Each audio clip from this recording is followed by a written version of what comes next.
श्रीमन्नारायण नारायण हरि हरि ओम। श्रीमन्नारायण नारायण हरि हरि ओम। समस्त संसार को अपनी योग माया का प्रभाव दिखाने के लिए भगवान ने शरीर धारण किया था। इतना सुंदर था कि सारा जगत उनसे मोहित रहता था। वो जो आभूषण शरीर पर धारण करते थे, उस आभूषण की सुंदरता बढ़ जाती थी। आभूषण सुंदर दिखने लगता था। संतों का दुख हरने के लिए और असुरों का विनाश करने के लिए उन्होंने अवतार लिया था।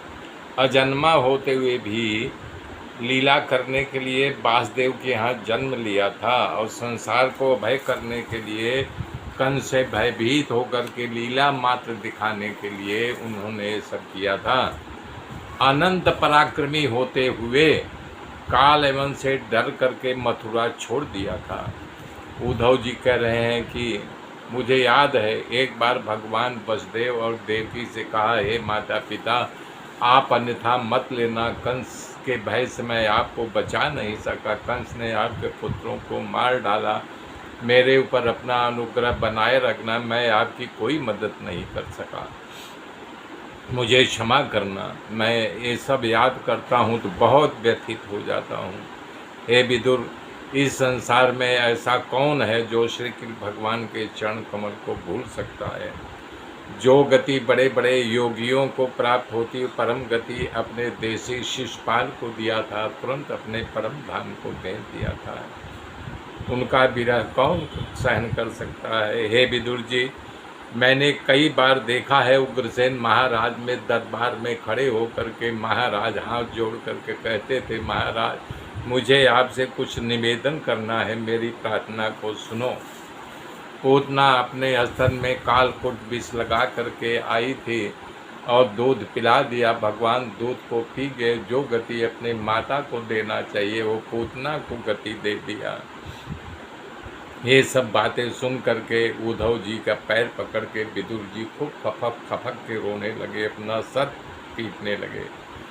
उद्धव जी ने कहा, हे विदुर जी, सत्य को स्वीकार करना पड़ेगा। अब साक्षात भगवान हमारे बीच में नहीं है। हे विदुर जी, मैं सद्भागी हूँ क्योंकि प्रभु के चरणों की सेवा प्राप्त हुई। हमसे ज़्यादा आप सद्भागी हैं। अंत समय में भगवान ने आपको याद किया था। इतना सुनते ही विदुर जी अपना माथा पटकने लगे। उद्धव जी ने उन्हें धीरज साहस बताया। विदुर जी ने कहा, मुझे सारी कथा कहो, प्रभु स्वधाम गमन की सारी कथा बताओ। तब उद्धव जी ने ब्राह्मणों यादवों को श्राप का विस्तार से बताया कि उन्होंने श्राप दिया था, तो सभी अपने यदुकुल को प्रभास तीर्थ पर ले गए।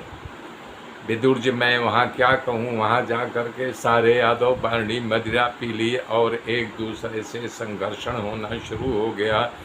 जैसे जंगल में आप अपने आप लग जाती, उसी प्रकार यादव में मारकाट शुरू हो गया। भगवान श्री कृष्ण देखा सरस्वती के किनारे जलपान करके एक वृक्ष नीचे बैठ गए और मुझको पास बुलाया। कहा, उद्धव तुम बद्रिकाश्रम जाओ। मैं जान गया प्रभु अपनी लीला समेटने वाले हैं। मैं प्रभु श्री की आज्ञा का उल्लंघन कर दिया, नहीं गया। भगवान वहाँ बैठ गए, प्रभास क्षेत्र में गए। मैं उनके पीछे पीछे गया। थोड़ी देर में शांत मुख मुद्रा, अति शोभायमान विरह शांति से दिव्य आँखें और रेशमी दिव्य पीताम्बर में भगवान को दूर से पहचान करके दौड़ करके उनके पास पहुँच गया।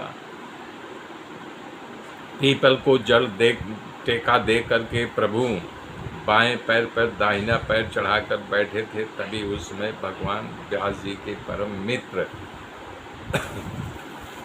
मैत्रेय ऋषि वहाँ पर